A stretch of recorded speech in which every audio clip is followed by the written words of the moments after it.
Survivors, welcome to another video. In today's video we have a really fun build. It isn't strong at all, so you don't expect it to get into high overlord. However, it is really comical, it's very fun to play, and it uses some of my favorite skills, which are the bolt skills, or one of my favorite being Frostbolt, just because it has a ridiculously low cooldown for very little investment. As you can see, we only got 30% cast frequency and we're already on a 0.4 second cooldown, also giving us RC veins, which is going to shoot a whole bunch of projectiles, icicles in random directions around us, causing a heavy damage. Now, yesterday's video we did show what the damage numbers of all of those different types of skills were, or buffs if you want to call them that, and we saw just how much damage they can do, with Electrify doing 1,000 damage per little ball, also applying daze. Now, this is much easier to do on the Elementalist than other characters. With the Elementalist, we only had to look at grabbing ourselves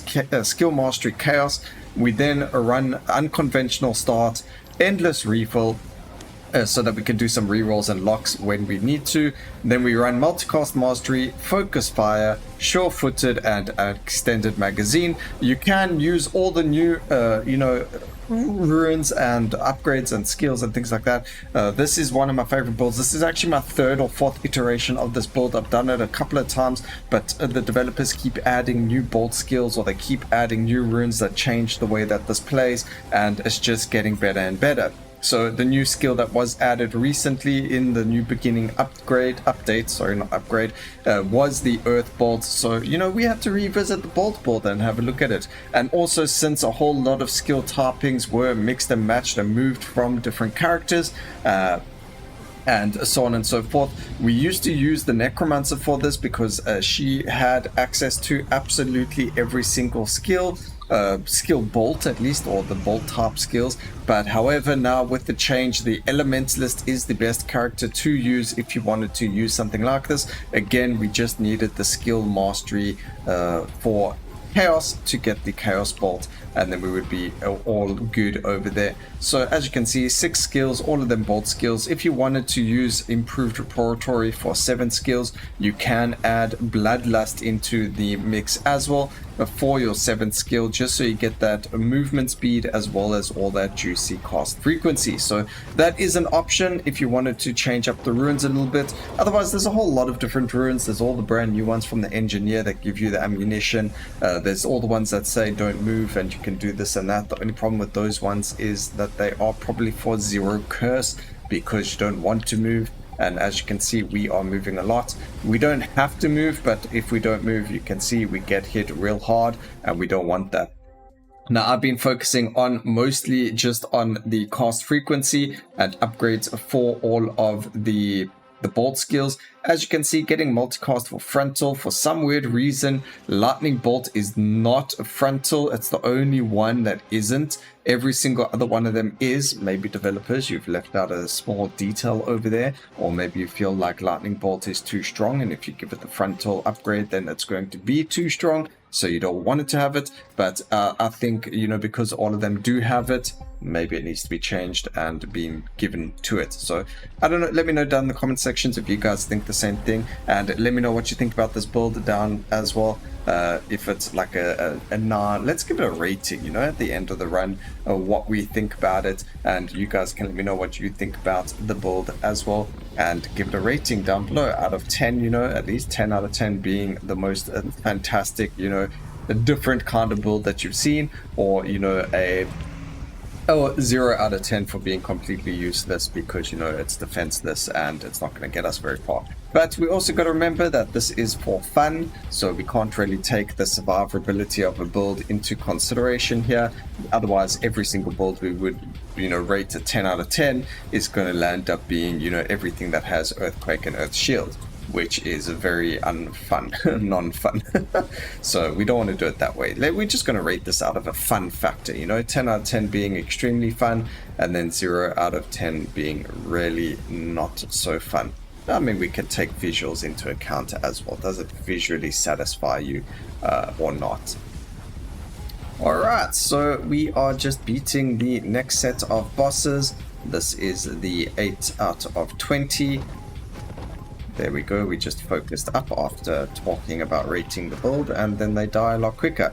So the one thing about the Elementalist that's really nice is the access to all the different elements, and then also having the see, we don't need area of effect, also having access to, or because we have access to all the elements, we also get access to a lot of the debuffs on enemies like dazed, disoriented, and things like that. So we are able to get that stuff a lot quicker, a lot easier. Over here, I do want to lock the cast frequency over here. Again, we did mention, again, just with a little bit of cast frequency on a 0.3 second cooldown. And we also going to just check, you know, which skill did the most amount of damage. And we also got access to poison. We got more access to RC veins because of that.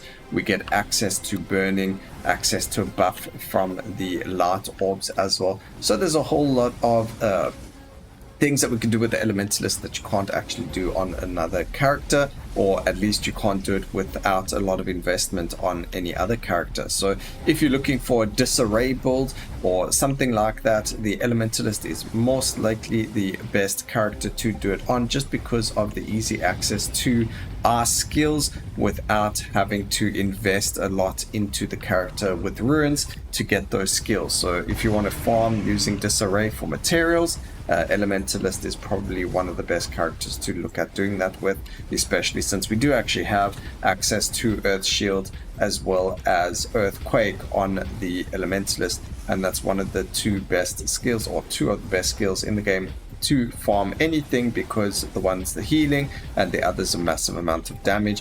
Although on the Elementalist, if you're looking to play something with like Frozen Warhammer with the Ice Stacking or Ice Vortex, you don't actually want to be playing with Brittle, you want to be playing with Exposed to deal more damage, and that's going to work a lot better for you. So if you don't want to play Earthquake, you can still use the Frozen Warhammer build on him. So the Elementalist has quite a lot of build variety, and that's all going to work really, really well. But that's on a completely different thing, so I don't know why I went off on a tangent over there, but we did that anyway.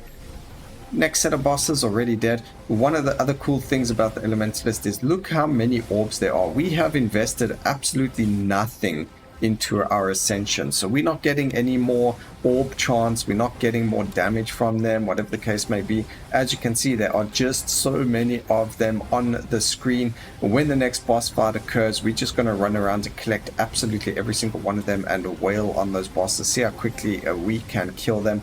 I'm trying to dodge every single one of them, but as you can see, the more we kill things, the more they're going to appear, and they don't disappear, which is actually really, really cool.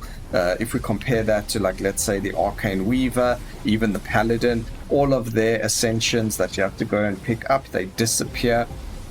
And you know, if we compare this to something like the Legionnaire, where it doesn't disappear, I've never seen this many for the Legionnaire or any of the other characters and their ascension. So this is just insane. Imagine we had this on Necromancer with zero investment. Just imagine how many we would have available at our disposal. So really, really strong stuff coming in over there with the Elementalist. We've got that already. I haven't found a disarray yet, which is a bit unfortunate, but it is what it is. We can't always get what we want in the game. It is very RNG based. Alright, look at all those negative effects on the bosses. And now we're just going to go and pick up all this stuff.